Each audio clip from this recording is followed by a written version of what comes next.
إيه رأيكم في طبيخ زمان؟ إيه رأيكم نرجع نعمل تاني طبخاتنا الحلوة بتاعة زمان؟ ما نفسكوش كده في طبخة حلوة زي أيام زمان؟ الريحة اللي كانت بتفحفح البيوت،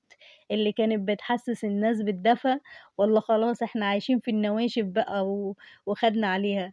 طب ما تيجوا نرجع تاني نطبخ طبخنا الحلو بتاع زمان، الطبخ اللي كان بيغذّي كده بدل الولاد اللي بتتعب من أول لحظة دي علشان خدِت على أكل الشارع وعلى النواشف وعلى الحاجات اللي ضررها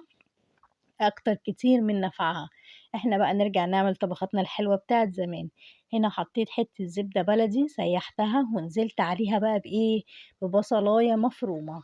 هنعمل النهارده شوية كوسة كده وشوية بسلة، حاجة كده عظمة، حاجة من اللي يعني بترجّعِك كده flashback لأيام الطفولة.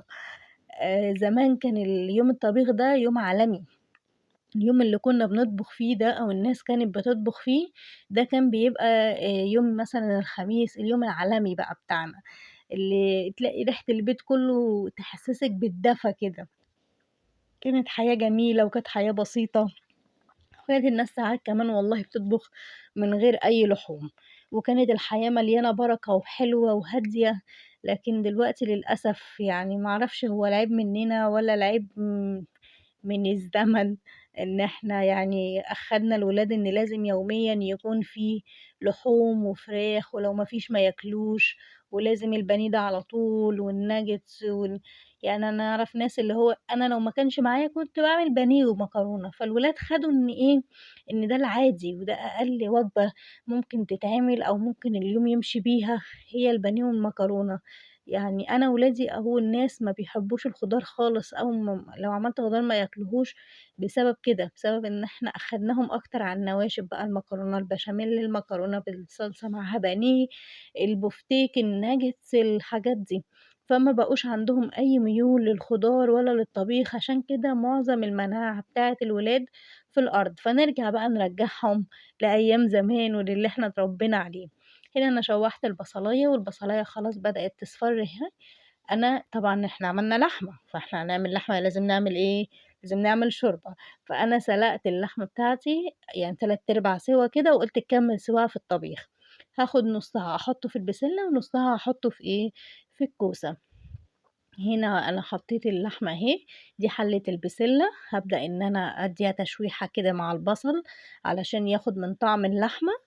تمام، وهابدأ إن أنا أنزّل عليها كبشتين كده شوربة والّا حاجة، علشان طعم اللحمة يفضل في الطبيخ وتبقى ريحتها حلوة وطعمها حلو، والله لو اتعملت من غير لحوم خالص هتبقى زي الفل برضه، وهناكل وهنشبع وبارك الله فيما رزق. بلاش نضيّقها على نفسنا وما نخنقش نفسنا علشان الحياة تمشي، أصل هي هتمشي،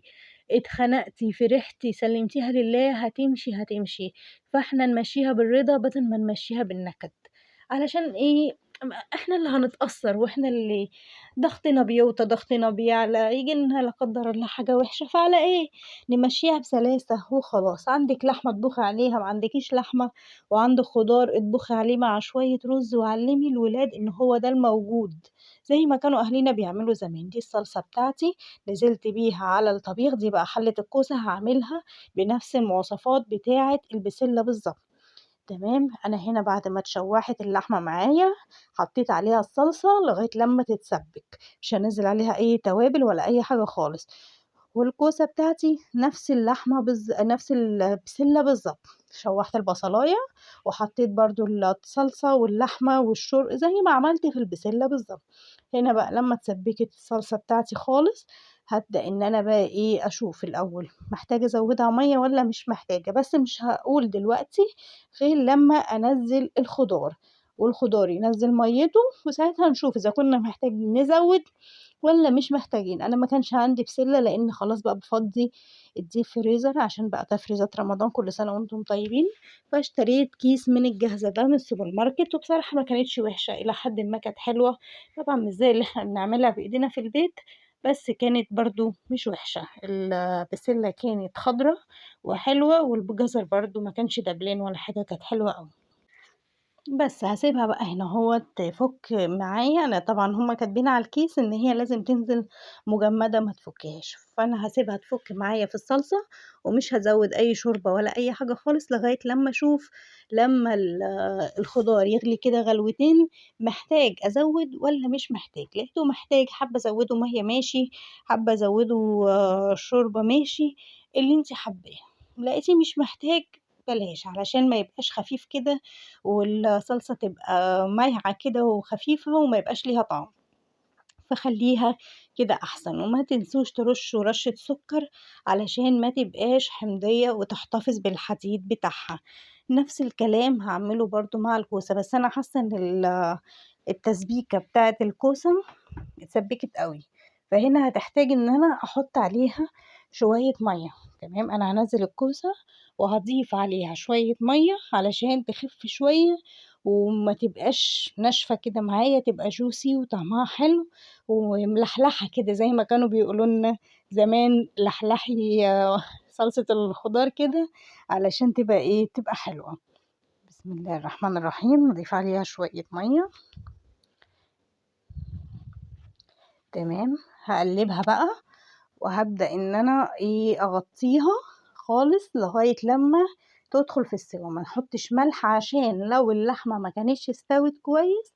تستوي مع الخضار، هاسيب الملح للآخر خالص، ممكن أحط فلفل أسود، هو بيتحط عليها فلفل أسود بس يا جماعة الكوسة والبسلة هي فلفل أسود بس، ما نحطّش أي حاجة تاني ولا كمون ولا توابل تغيّر طعمها ولا أي حاجة، هي طعم اللحمة فيها كده الطعم الحلو بتاع زمان، أنا هنا بس الكوسة حطيت عليها شوية نعناع ناشف فرمته كده بإيدي، بتدّيها طعم بقى خطير، بتنقلها نقلة تانية خالص. بتخلّي الكوسة عظمة، رشة النعناع دي ما تكتروش طبعًا يعني إحنا مش بنعمله لمَغَص يعني إحنا رشة بس بسيطة كده على الكوسة بتغيّر طعم الكوسة خالص والطبيخ خالص، بتخلّيه حقيقي حلو أوي، أوي، أوي، جرّبوها وادعوا لي. هنا هنغطّي ونسيبها بقى تعيش وتتعايش مع نفسها، أروح بقى أشوف البسلة كده عملت إيه. هنا دي الكوسة خلاص بدأت تستوي، نخش بقى على البسلة عايزة أعرف استوت والّا إيه، أنا البسلة زوّدتها برضه شوية شوربة كده، حسيت إن هي هتنشف الصلصة بتاعتها فزوّدتها شوية شوربة، بس هنا لسه ما استوتش، بُصّوا طول ما البسلة مطبّقة كده زي ما إحنا شايفين أو مكرمشة اعرفي إن هي لسه ما استوتش، لازم تنفخ كده معاكِ تاني. تمام، أنا خلاص هنا الكوسة كده بتاعتي استوت، ولا محتاجة أضيف لها مَيّة تاني ولا محتاجة أضيف شوربة، أنا بس هاحط الملح بتاعها وأقلّبها وأغرف بقى وبارك الله فيما رزق، هتاكلوا شوية طبيخ عظمة، زي اللي كنا كده بناكله زمان وبنستمتع بيه زمان وزي اللي اتربينا عليه، هتشموا كده هترجعوا يعني سنين لورا والله بالأكل الجميل الحلو المغذي بتاعنا ده. بسم الله الرحمن الرحيم، إحنا هنا هنقلّبها ونبدأ بقى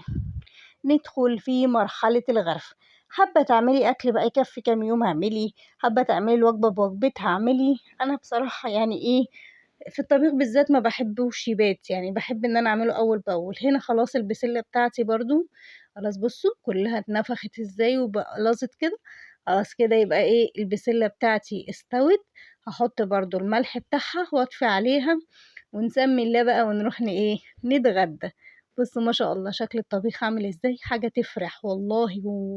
وشكل جميل مع شوية رُز بقى بشعرية بحبّة وحبّة رُز أبيض اللي يعجبِك وشوية مخلِّل، حاجة كده عظمة تفتح النِفس تحفة، أنا البسلة دي باكلها بالمعلقة والله من كتر جمالها وحلاوتها.